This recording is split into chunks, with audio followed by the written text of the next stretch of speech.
టీటీడీలో గత వారం రోజులుగా జరుగుతున్న రాష్ట్ర స్థాయి విజిలెన్స్ విచారణ అక్రమార్కుల గుండెల్లో గుబులు పుట్టిస్తోంది. అప్పటి ఉన్నతాధికారులు పాలక మండలికి తానా అంటే తందానగా వ్యవహరించిన అధికారులు ఇప్పుడు తమ మెడకు ఏం చుట్టుకుంటుందో అని భయపడిపోతున్నారు.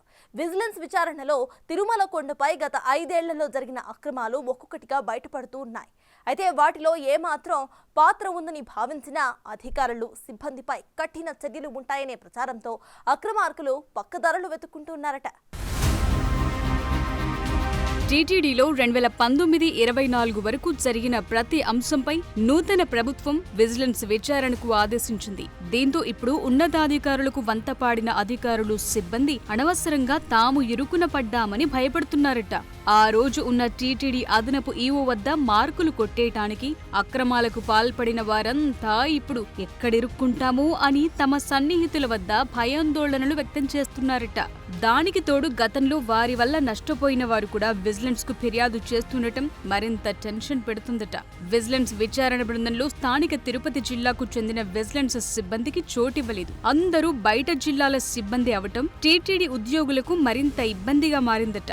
2019లో వైసీపీ అధికారంలోకి రాగానే టీటీడీ జేఈఓగా ధర్మారెడ్డిని నియమించారు. ఆయన అప్పట్లో 2 పోలీస్ అధికారులను తిరుమలలో సీఐలుగా తీసుకున్నారు. ఆ ఇద్దరు ఒకరిని మించి మరొకరు భక్తులతో పాటు ప్రశ్నించిన వారిని విపరీతంగా భయపెట్టారు. మీడియా వారితో సహా పలువురిపై కేసులు పెట్టడంతో పాటు తీవ్రంగా వేధించారన్న ఆరోపణలున్నాయి. వైసీపీ నేతల అండతో చెలరేగిన వారిద్దరూ ఎస్పీ కంటే పవర్ఫుల్ అని అప్పట్లో ప్రచారం జరిగింది. ప్రస్తుతం వారిద్దరూ లూప్ లైన్ లో ఉన్నారు. వారి మీద కూడా తిరుమల స్థానికులు విజిలెన్స్ కు ఫిర్యాదు చేశారట. ఇక ఎస్టేట్ అధికారులు సిబ్బంది అయితే ప్రతి ఒక్క విషయానికి అందరిని ఇబ్బంది పెట్టారనే విమర్శలున్నాయి. చివరకు ఎన్నికల తరువాత కూడా వైసీపీ మద్దతుదారులకు చెందిన 16 దుకాణాల షిఫ్టింగ్ కు ప్రొసీడింగ్ ఇవ్వటంలో వారు కీలక పాత్ర వహించారట. అయితే వారు ఇచ్చిన ప్రొసీడింగ్స్ ఎన్నికల ముందు ఇచ్చారని, అయితే టీటీడీ పాలకవర్గం మాజీ చైర్మన్ భూమన కరుణాకర్ రెడ్డి కుమారుడు అభినయ్ వాటిని తన వద్ద పెట్టుకుని పోలింగ్ ముగిసిన 2-3 రోజుల క్రితం అందజేశారట. ఆ వ్యవహారం తలనొప్పి వ్యవహారంగా మారుతుందని భావించిన ఓ ఉన్నతాధికారి ఫలితాలు వచ్చిన మరుసటి రోజే వాటిని రద్దు చేశారట. ఆ విషయం అభినయ్కి తెలియకపోవడంతో షాప్లెస్ షిఫ్టింగ్ వ్యవహారం పెద్ద ప్రహసనంలా మారిందట. అయితే ఇలాంటి ఉత్తర్వులు వందల కొద్ది ఇచ్చిన ఎస్టేట్ ఆఫీసర్పై క్రిమినల్ చర్యలు తీసుకుంటారని ప్రచారం జరుగుతోంది. జేఈఓ కేంద్రం కార్యాలయంగా జరిగినటువంటి తంతు ఎవరైతే ధర్మారెడ్డికి భజన పరులు జేఈఓ కార్యాలయంలో సుదీర్ఘ కాలంగా తిష్టవేసి ఈ సేవా టికెట్ల గోల్మాల్ కు మెయిన్ కారకులయ్యారో వాళ్ళ జాబితా అంతా కూడా ఎస్పీ గారికి ఇవ్వడం జరిగింది. అదేవిధంగా ముఖ్యంగా శ్రీవాణి ట్రస్ట్ నిధులు, అసలు శ్రీవాణి ట్రస్ట్ టికెట్లు 500 ఇచ్చారా, 1000 ఇచ్చారా, 1000కి మించి ఇచ్చారా, ఇచ్చిన 10,000 ఏ అకౌంట్లోకి పోయింది, 500 ఏ అకౌంట్లోకి పోయింది అన్న సమాచారం కూడా ఇవ్వడం జరిగింది. అదేవిధంగా ఇక్కడ తిరుపతికి సంబంధించి క్వాలిటీ కంట్రోల్ ల్యాబ్ లేకపోవడంతో ముడి సరుకుల కొనుగోళ్లలో జరిగినటువంటి భారీ అవినీతికి సంబంధించిన సమాచారం ఇవ్వడం జరిగింది. ఇక శ్రీవాణి ట్రస్ట్ నిధులు హుండీ సొమ్ములను జాతీయ బ్యాంకుల్లో కాకుండా ప్రైవేటు బ్యాంకులతో పాటు చివరకు అర్బన్ కోఆపరేటివ్ బ్యాంకులో సైతం డిపాజిట్ చేశారని తెలుస్తోంది. టీటీడీ యాక్టు ప్రకారం జాతీయ బ్యాంకుల్లో మాత్రమే నిధులు డిపాజిట్ చేయాలి. వాటిని ఉల్లంఘించి మరీ ప్రైవేటు బ్యాంకుల్లో వందల కోట్ల రూపాయలు డిపాజిట్ చేయటం చర్చనీయాంశంగా మారింది. పేరుకు అధిక వడ్డీ కోసమని చెప్తున్నప్పటికీ దాని వెనుక క్విడ్ ప్రో ఖచ్చితంగా జరిగి ఉంటుందని అంటున్నారు. ఈ తతంగం వెనుక ఉన్న సూత్రధారిపై విజిలెన్స్ ఆరా తీస్తోంది. తిరుమలలో గత 5 సంవత్సరాల్లో చాలా మందికి గెస్ట్ హౌస్ల నిర్మాణానికి అనుమతులిచ్చారు. గత టీటీడీ చైర్మన్ వైవి సుబ్బారెడ్డి తనకు హైదరాబాద్, విజయవాడలతో పాటు వైజాగ్ లో ఉన్న భూములను డెవలప్ చేస్తున్న సంస్థకు ఓ గెస్ట్ హౌస్ నిర్మాణానికి అనుమతిచ్చారు. ఆ సంస్థతో పాటు హైదరాబాద్ కేంద్రంగా నిర్మాణాలు చేపడుతున్న అనేక సంస్థలకు గెస్ట్ హౌస్లు మంజూరు చేశారు. వీరు అనేక నిబంధనలు ఉల్లంఘించి నిర్మాణాలు జరిపిన తిరుమల ఎస్టేట్ అధికారితో పాటు ఇంజనీరింగ్ అధికారులు చూస్తూ ఉండిపోయారన్న ఫిర్యాదులు విజిలెన్స్ కందాయి. ప్రతి ఒక్క గెస్ట్ హౌస్ కేటాయింపు వెనుక ఖచ్చితంగా మతలబు ఉందని అనుమానిస్తున్నారు.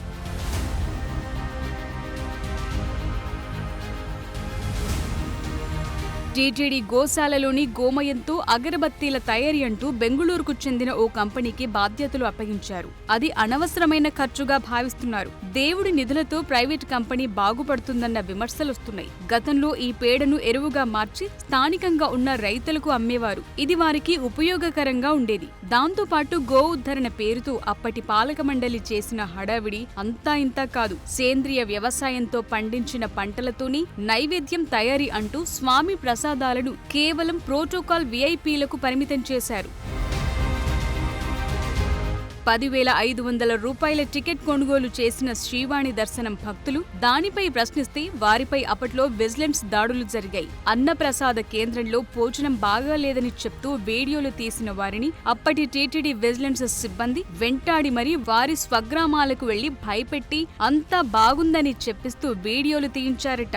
రీసైక్లింగ్ బియ్యాన్ని సైతం అన్నదానంలో వినియోగించారని ఆరోపణలున్నాయి. కోవిడ్ తర్వాత ఆలయానికి నష్టం వచ్చిందని పెద్ద ఎత్తున ప్రసాదాల ధరలు కూడా పెంచారు. మరోవైపు లడ్డూ నాణ్యత తగ్గింది. నెయ్యి నాణ్యత లేకపోవడంతో పాటు లడ్డూ దిట్టంలో చక్కెరను పెంచారనే విమర్శలొచ్చాయి.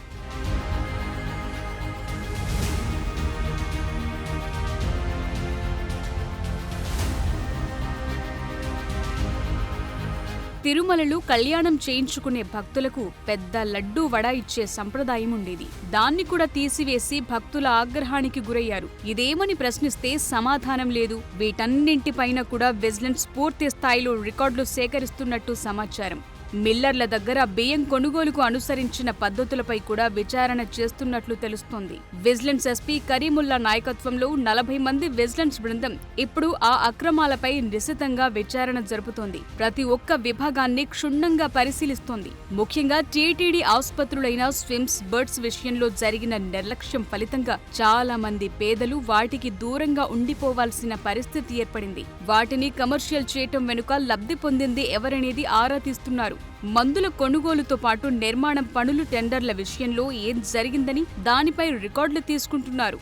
ప్రస్తుతం టీటీడీ పద్మావతి చిన్నపిల్లల ఆసుపత్రితో పాటు స్విమ్స్ మరమ్మతులు, అదనపు గదుల నిర్మాణం పేరుతో సుమారు 900 కోట్ల రూపాయల పనులు చేపడుతోంది. దానికి సంబంధించిన రికార్డులు విజిలెన్స్ బృందం స్వాధీనం చేసుకుంది. మరోవైపు ఇంజనీరింగ్ విభాగంలో ప్రమోషన్ల విషయంలో అర్హత లేని వ్యక్తిని సిఈగా చేయడంతో పాటు సలహాదారుగా మాజీ సిఈ రామచంద్రారెడ్డిని తీసుకోవటం వెనుక మతలబేంటి అనే దానిపై విజిలెన్స్ దృష్టి కేంద్రీకరించింది. అదేవిధంగా తిరుపతి గోవిందరాజ సత్రాల నిర్మాణానికి గ్రీన్ సిగ్నల్ ఇవ్వటం వెనుక ఏం జరిగింది, ఎందుకు పడగొట్టాల్సి వచ్చిందనే అంశంపై స్థానికుల ఫిర్యాదులను కూడా తీసుకున్నారు.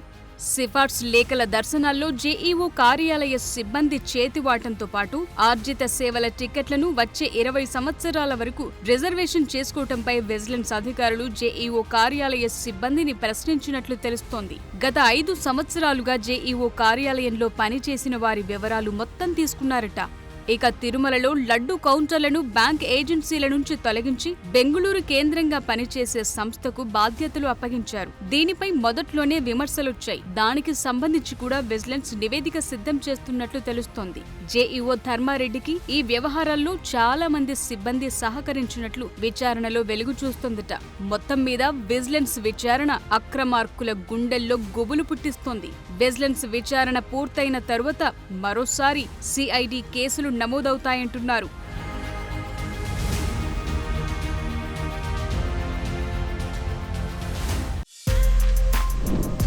For more videos like this, subscribe Big TV channel.